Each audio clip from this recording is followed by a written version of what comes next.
multiplying a binomial by a binomial. So binomial அப்படினும்போது 2 terms இருக்கும். So இதில எடுத்துக்கிட்டீங்கன்னா 1 2 terms இருக்கு. இங்கேயும் நீங்க பாத்தீங்கன்னா 2 terms இருக்கு. So அதனால தான் வந்து பாத்தீங்கன்னா multiplying a binomial by a binomial கொடுத்திருக்காங்க. So இத வந்து multiplication sign தான் நீங்க replace பண்ணனும். So இந்த binomial எழுதிக்கலாம். So which is x minus 4. So multiplying கொடுத்திருக்காங்க. So multiplication sign replace பண்ணிருக்கோம். இங்க வந்து 2x plus 3. So இங்க வந்து 2 terms இருக்கு. இங்கேயும் 2 terms இருக்கு நம்ம சொல்லியிருந்தோம். So இங்க என்னென்ன terms இருக்கு நம்ம ஸ்ப்ளிட் பண்ணி எழுதுறேன். So x இருக்கு ஒரு term, இன்னொரு term வந்து -4 இருக்கு.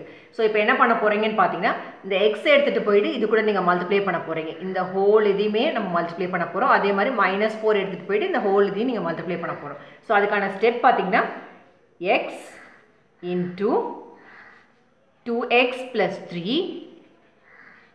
then -4 இது complete பண்ணிட்டோம். இப்போ இது எடுத்துருக்கோம் -4 into 2x plus 3.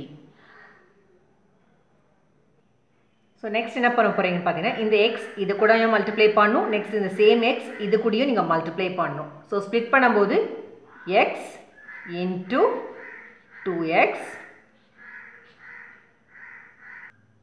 next வந்து plus sign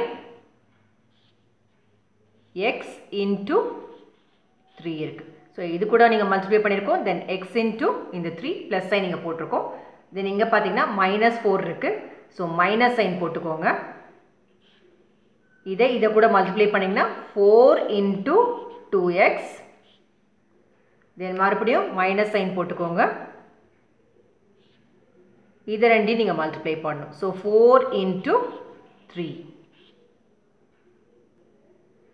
so x into 2x என்னன்னு பாத்தீங்கன்னா so வெறும் x னா அதோட கோஎஃபிஷியன்ட் வந்து 1 இருக்கறதா அர்த்தம். so கோஎஃபிஷியன்ட்ஸ் மட்டும் மல்டிப்ளை பண்ணீங்கன்னா 1 into 2 is 2.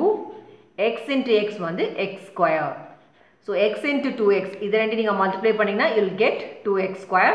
then இங்க வந்து plus sign இருக்கு. so plus போட்டுக்கறோம். then 3 into x பாத்தீங்கன்னா 3x. so இங்க வந்து 3x மென்ஷன் பண்ணிடலாம். next இங்க வந்து மைனஸ் இருக்கு. so மைனஸ் போட்டுக்கோங்க. 4 into 2 வந்து 8. இங்க x இருக்கு. so x யும் சேர்த்துக்கணும். next நீங்க பாத்தீங்கன்னா இங்க நெகட்டிவ் சைன் இருக்கு. so நெகட்டிவ் சைன் போட்டுக்கோங்க. 4 into 3 is 12.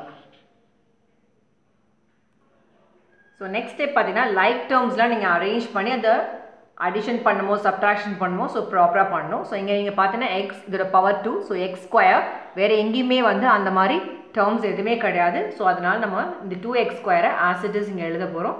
so இங்க வந்து 2x ஸ்கொயர். நெக்ஸ்ட் நீங்க பாத்தீங்கன்னா இங்கேயும் x இருக்கு இங்கேயும் x இருக்கு. லைக் டேர்ம்ஸ் கொடுத்திருக்காங்க. so இதோட கோஎஃபிஷியன்ட் பாத்தீங்கன்னா which is +3 இங்க வந்து பாத்தீங்கன்னா -8. so நம்ம இங்க கீழ மென்ஷன் பண்ணுவோம். என்ன கொடுத்திருக்காங்கன்னா +3x இருக்கு. இங்க வந்து -8 இருக்கு. so என்ன பண்ணனும்னு பாத்தீங்கன்னா ரெண்டையும் சப்ட்ராக்ட் பண்ணீங்கன்னா you will get 8 minus 3 பாத்தீங்கன்னா which is 5. but greater நம்பரோட சைன் தான் கேரி ஆகும். so இங்க greater நம்பர் அப்படினும்போது 8 ஓட சைன் பாத்தீங்கன்னா which is minus. so இங்க வந்து minus.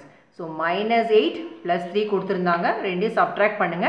greater நம்பரோட சைன் தான் கேரி ஆகும். so இங்க வந்து greater நம்பர் வந்து 8 அதோட சைன் வந்து minus. so இங்க வந்து -5 வேரியபிள் என்ன x then -12 இதுதான் ஆன்சர். so எப்பவுமே சப்ட்ராக்ட் பண்ணும்போது ப்ளஸ் மைனஸ் இந்த மாதிரி காம்பினேஷன் இருக்கும்போது கிரேட்டர் நம்பரோட சைன் தான் வந்து கேரி ஆகும். Thank you so much for watching this video multiplying a binomial by a binomial.